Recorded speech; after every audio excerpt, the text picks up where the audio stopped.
প্রথমে বলো কেমন আছো? ভালো আছি, শান্তিতে আছি, এটাই বলা যায়। কারণ আমি খুব কাছের মানুষদের নিয়ে ভালো থাকতে ভালোবাসি, সেইটা থাকতে পারছি, সেটাই আমার কাছে সাকসেস। তাই ভালো আছি। আর কাজ কেমন চলছে তোমার? কাজ চলছে, যেরকম কাজ আসছে সেরকম কাজ করছি। ভালো কাজ আসছে, খারাপ কাজ আসছে, সবই করতে হচ্ছে। এখন কাজ করার সময়, প্রচুর কাজ করতে চাই, ভালো ভালো কাজ করতে চাই। কাজ পেলে মন দিয়ে কাজ করার চেষ্টা করছি। তো অনেক বছর আগে তুমি ইন্ডাস্ট্রিতে কাজ করছো, তো প্রথম কাজ কি ছিল তোমার? আমার ফার্স্ট টিভির পর্দায় কাজ ছিল পুলিশ ফাইল। আমি অরিন্দম দা খেয়ালিদির ইনস্টিটিউটে থেকে অভিনয়ের অওয়াকটা শিখেছিলাম। তো তখন দাদা পাঠিয়েছিলেন প্রথম কাজে পুলিশ ফাইল দিয়ে আমার জীবনযাত্রা শুরু অভিনয়ের। কি পুলিশ অফিসার করেছিলে? না, ওখানে আমি মেন কালপ্রিটটা করেছিলাম, যে আর কি প্রেম করে বিয়ে করে পরে খুন করবে। তো সেরকম একটা রোল করেছিলাম। প্রথম কাজ এরকম ছিল তোমার? Very villainous. তুমি তো ভিলেনি পার্টি বেশি করছো। হ্যাঁ, সিরিয়ালে আমি ভিলেনের পার্টি বেশি পাই, 98% ভিলেনের কাজই পাই। ছবিতে সিরিজে অন্যরকম পার্ট পাই করি, কিন্তু ভিলেনের কাজ করতে আমার সত্যি আমি এনজয় করি। কারণ শেডস থাকে, অভিনয় করার জায়গা থাকে, সেই জন্য ভিলেনের পার্ট করতে বেশি ভালো লাগে। তো 100টা সিরিয়াল ক্রস করে গেছে। 107টা চলছে, 7টা চলছে। তো কাজ তো করবো, সিরিয়াল করে খাবো, তো খাবো কি বাবারে বললে হবে? এখনও অনেকগুলো 500-600 সিরিয়াল বাকি আছে। অনেক অভিজ্ঞতা তোমার। না, ওই কাজ করতে করতে একটু অভিজ্ঞতা তো হয়, একটু শিখি, এখনও শিখছি, চোখ কান খোলা রাখি, এটাই যা লাভ। আর মুভি কি করেছো? মানে অনেকগুলো করেছো মুভি। ওই আর কি গোটা 50 করেছি। তার মধ্যে খুব কাছের মুভি হচ্ছে বিনয় বাদল দীনেশ, অরুণদা। কিছুদিন আগে অরুণদা আমাদের ছেড়ে চলে গেলেন। রিসেন্টলি কাঙ্গনা রানাওয়াতের সঙ্গে ইমার্জেন্সিতে পাঠ করলাম সিদ্ধার্থ শঙ্কর রায়ের সূর্য বলে একটা বাংলা সিনেমা করলাম। আগে মিঠুনদার সঙ্গে কাজ করেছি সত্যমেব জয়তে, ভালোবাসা ভালোবাসা, দেবের ব্যোমকেশ, জিতের পাওয়ার। করছি, কাজ পেলেই করি। সিনেমা, সিরিয়াল, নাটক, সিরিজ, এই নিয়েই তো জীবন। রিজেক্ট হয়েছো তুমি অনেক, মানে একটা কাজ করতে গিয়ে এত বছরের অভিজ্ঞতায় অনেকবার রিজেক্ট হয়েছো তুমি। হ্যাঁ, তো কি rejection করে সেটা কি করে মোকাবিলা আবার করো কি, আরে তুমি? কি মুশকিল, একজন একটা ক্যারেক্টার চাই যেটার সঙ্গে আমার মিল হচ্ছে না। এবার যেটার সঙ্গে আমার বয়স যাচ্ছে না, বা লুকস যাচ্ছে না, বা আমার অ্যাক্টিং প্যাটার্ন যাচ্ছে না, অনেকগুলো কারণ থাকতে পারে। রিজেকশন মানে এই নয় যে আমার মধ্যে কালচার নেই, মানে পার্ট নিয়ে আমি কালচার করি না, বা আমার মধ্যে প্রতিভার কোনো খামতি আছে, এটা কারণ হতে পারে। বাট এটাই একমাত্র কারণ নয়। রিজেকশনের অনেক কারণ থাকতে পারে। আমার পয়সাও থাকতে পারে, আমি যে পয়সাটা নিই সেটা দিতে পারছে না, তাই কাজটা করা হলো না। হ্যাঁ, আমার যে ডেট ওরা চাইছে, ডেট দিতে পারলাম না। এই তো আমার খুব প্রিয় ভাই কৌশিক রায় মাস্টারদা সূর্য সেন বলে একটা সিনেমা বানাচ্ছে, তাতে খুব ভালো একটা চরিত্র আমাকে বলেছিল, কিন্তু সেই ডেটগুলোতে আগে থেকে আমার কাজ নেওয়া ছিল, আমি পারলাম না। খুব ভালো হবে এই ছবিটা, কারণ ও খুব শিক্ষিত ছেলে, খুব ভালো ছবি বানালে। তো আমি মিস করলাম, একটা ভালো কাজ মিস করলাম, কিন্তু আমার তো ডেট আগে দেওয়া ছিল, তাই জন্য করলাম না। সেই জন্য রিজেকশনের অনেক কারণ হয়। তোমার কি ছোটবেলা থেকে ইচ্ছা ছিল যে একজন অ্যাক্টর হবে বড় হয়ে? না না, একদমই না। আমি প্রফেশনাল ক্রিকেট প্লেয়ার ছিলাম, সিএ পড়তাম। তুমি যদি অ্যাক্টর না হতে তাহলে চার্টার্ড অ্যাকাউন্টেন্ট হতে। তাহলে হয়তো মাস্টারমশাই হতাম। চার্টার্ড অ্যাকাউন্টেন্সি ক্লিয়ার করতে পারতাম কি না জানি না, ইন্টার ক্লিয়ার হয়ে গেছিল, পারতাম কি না জানি না, কিন্তু হয় মাস্টারমশাই হয়ে যেতাম, মাস্টারমশাই হয়ে যেতাম। হ্যাঁ, মানে অভিনেতা না হলে ক্রিকেট যেহেতু খেলতাম, হয়তো ক্রিকেট নিয়ে পড়তাম, একটা ক্যাম্পের সঙ্গে থাকতাম, যা করতাম ক্রিকেটের আনুষঙ্গিক যা যা হয় তাই সেগুলো হয়তো করতাম। কিন্তু হ্যাঁ, অভিনয় না হলে হয় ক্রিকেট, নাহলে মাস্টারমশাই কিছু তো একটা হতে হতো। প্রত্যেকে একজন আইডল থাকে, তোমার কি কোনো আইডল ছিল? না, আমার কোনো আইডল ছিল না, তবে অনেককে ভালো লাগতো। অভিনয়ের প্যাটার্ন, মানুষ হিসাবে তাদের অভিনয়ের প্রতি অনেস্টি, এইসব দেখে অনেককে ভালো লাগতো, তাদের ফলো করতাম। যেমন মিঠুন চক্রবর্তী, যাদের সামনে থেকে দেখেছি এবং মুখে শুনেছি, যারা তার সঙ্গে কাজ করেছেন, উৎপল দত্ত, অমরিশ পুরী, নাসিরুদ্দিন, যাদের দেখেছি দূর থেকে, মনোজ বাজপেয়ী, এদের একাগ্রতা, এদের স্ট্রাগল দেখে এদের ভালো লাগতো, এদের মতন হওয়ার চেষ্টা করতাম মানুষ হিসাবেও, এবং টেকনিক্যালি এনারা যেরকম সাউন্ড, সেই টেকনিক্যাল চর্চাটা এখনও চলছে। কেমন অভিজ্ঞতা হয়েছিল মিঠুনদার সঙ্গে কাজ করে? দারুণ মানুষ, মানে মানে আমার মানে হাবভাবে ব্যবহারে আমার থেকেও বয়সে ছোট, এবং সব সময় মজা করতে ভালোবাসেন, এবং জীবনটাকে সত্যিই সেলিব্রেট করেন। ভীষণ ভালো, যেরকম গুণী অভিনেতা, ওনার অভিনয় নিয়ে কথা বলা আমার সাজে না। দর্শক হিসাবে বলবো, ওরকম ক্যারেক্টার ভাঙতে, ওরকম নানান রকম ক্যারেক্টার করতে সচরাচর কাউকে আমি দেখিনি। ভীষণ ভালো অভিনেতা, সেরকম ভীষণ ভালো মানুষ, ভীষণ হেল্পফুল, বাচ্চাদের সঙ্গে একদমই বাচ্চাদের মতন হয়ে মেশেন। কখনো এটা বোঝান না উনি মিঠুন চক্রবর্তী, 3টে ন্যাশনাল অ্যাওয়ার্ড আছে যার। সো ভীষণ ভালো লাগে, সান্নিধ্য পেতেও ভালো লাগে। তুমি তো পুরস্কার পেয়েছো, তো কেমন লাগে পুরস্কার পাওয়ার পর ভালো করে কাজ করতে? না না, ভালো করে কাজ পুরস্কার না পেলেও করবো। পুরস্কারটা তো ডিপেন্ড করে আমি কীরকম প্র্যাকটিস করছি তার উপর, সেটা না। কিন্তু পুরস্কার পেলে কার না ভালো লাগে, আমার ভালো লাগে, কিন্তু পুরস্কারটাই আমার কাছে সব নয়। একটা ডায়লগ বলে যে আরামটা পাই আমি, অনুভূতি যদি ঠিকঠাক কাজ করে, সেটা আমার কাছে একটা পুরস্কার, যেটা আমি প্রত্যেক দিন পাওয়ার চেষ্টা করি, এবং সেই জন্য যা খাটতে হয়, খাটার চেষ্টা করি সবসময়, মেন্টালি ফিজিক্যালি। তুমি এত বছর কাজ করছো, তোমার আপস ডাউন অনেক গেছে, তো কীভাবে মেনটেন করো তুমি এটাকে, কীভাবে সামলাও? আমি কেন সামলাবো?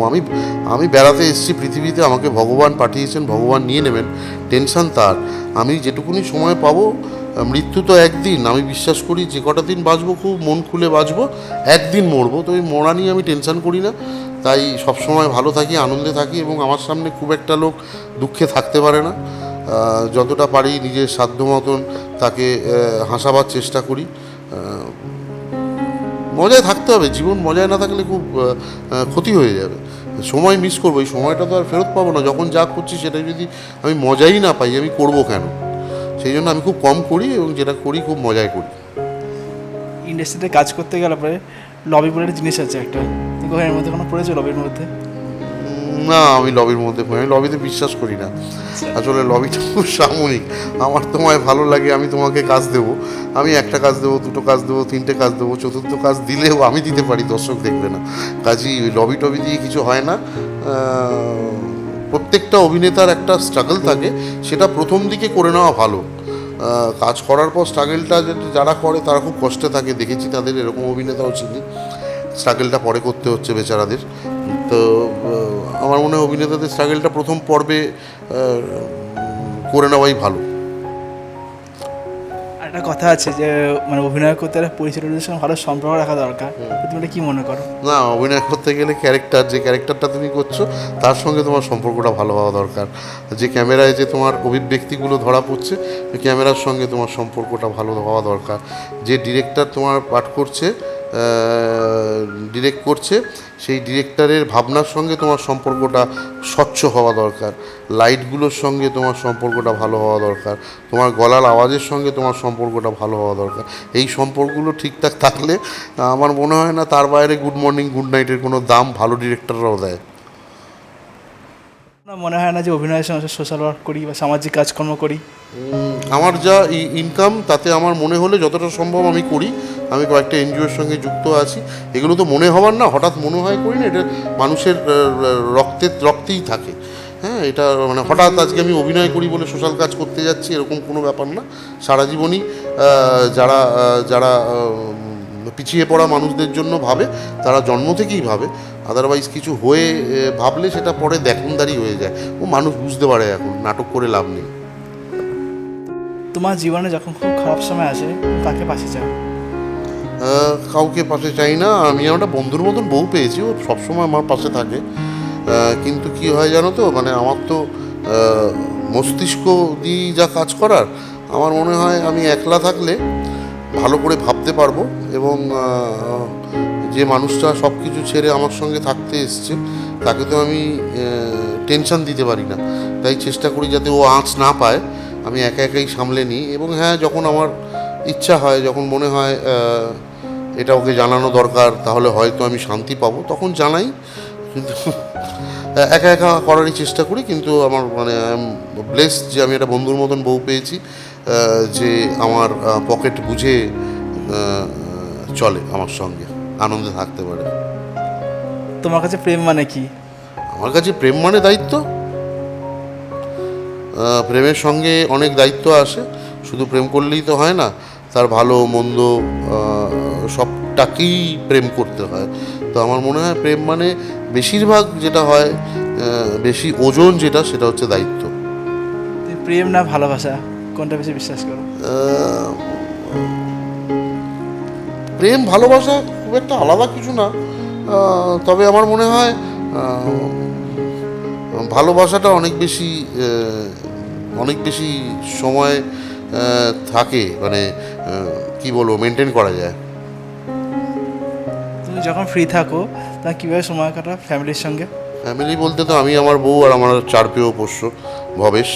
তো ওই ভবেশের সঙ্গে খুনসুটি করি, ওকে রাগাই, ও আমায় কামড়ায়, বউকে আমি রাগাই, বউ আমায় বকে, গেম খেলি, টিভি দেখি, সিরিজ দেখি, সিনেমা দেখি, বন্ধুদের সঙ্গে আড্ডা মারি, শরীরচর্চা করি, এইভাবে কাটে।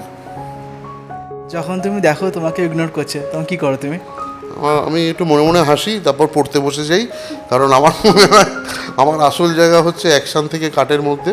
আমি কি গাড়িতে ঘুরলাম, কি জামা কাপড় পরলাম, কোন সানগ্লাস পরলাম, তাতে আশা করি পৃথিবীর কারোর কিছু আসে যায় না।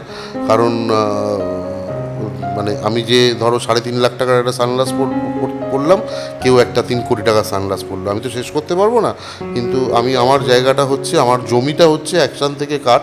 ওই সময়টা আমি যদি ঠিকঠাক পারফর্ম করতে পারি, আমাকে কেউ ইগনোর করতে পারবে না। যারা তারপরেও যারা ইগনোর করবে, যে আই এম ব্লেসড যে আমি একলা থাকতে পারি, ইগনোর করলে আমাকে তাদের সঙ্গে আড্ডা মারতে হতো। একটা অভিনেতা যত একলা থাকবে ভবিষ্যতে, তার জন্য ভিড় তত বেশি হবে আমার বিশ্বাস। কারণ একটা অভিনেতার সবথেকে দামি জিনিস হচ্ছে মি টাইম, যখন সে ভাববে, লিখবে, পড়বে, করবে। তো সেই সময়টা একটা অভিনেতার থাকা খুব উচিত। তুমি প্রথম কবে প্রেম করেছিলে? ক্লাস 9-এ বোধ হয়। একটা মেয়েকে খুব ভালো লাগতো। প্রেম মানে দেখলে ভাল লাগতো, জানতাম 5:30টায় পড়তে আসতো, ওই এক গাড়ি করে চলে যেত, জানলায় মুখ বার করে, ওইটুকুনি যা, জীবনে কথাও হয়নি। ধর ওসব ছিল না, এই একটু ভালো লাগা, একটা কীরকম বুকে 100টা ঘোড়া দৌড়ে চলে যাওয়া, এইসব ভাবগুলো পেয়েছিলাম আর কি। এইটুকুনি প্রথম প্রেম বলতে আমার এটাই এক্সপিরিয়েন্স। তুমি কটা প্রেম করেছো? কেন আমার সংসারটা ভাঙছো? না, আমার বউও জানে অনেক প্রেম করেছি, যখন যেটা করার দরকার করেছি। সেটা আমি জানি না, আমাকে কেউ বলেনি। বাট প্রেম মানে কি, মানে ভালোবেসেছি, রিজেক্ট হয়েছি, তারপর কাউকে ভালো লেগেছে, বন্ধুত্ব হয়েছে, বন্ধুত্ব থেকে প্রেম হয়েছে, এরকম আমার বউয়ের সঙ্গেও তো আমার বন্ধুত্ব থেকে প্রেম হয়েছে। আগে তো প্রেম ছিল না। ইনফ্যাক্ট আমরা কোনো দিন ভাবিনি একে অপরকে বিয়ে করব। ইনফ্যাক্ট ওর সামনে আমি আড্ডা মেরেছি অন্য গার্লফ্রেন্ড নিয়ে, তখন তো জানতাম না ওকেই বিয়ে করতে হবে। কিন্তু কোনো দিন বিয়ের পরে ঝগড়াতে কোনো মেয়েকে টেনে আমায় কোনো উল্টোপাল্টা কথা আমার বউ শোনায়নি। দ্যাটস ওয়াই আমার ওর ভাইবস পছন্দ হয়েছে, আমার সঙ্গে ও অ্যাডজাস্ট করতে পারে, আমি ওর সঙ্গে অ্যাডজাস্ট করতে পারি, ভীষণ ফ্রেন্ডলি আমরা। সো যখন প্রেম করা তখন করেছি।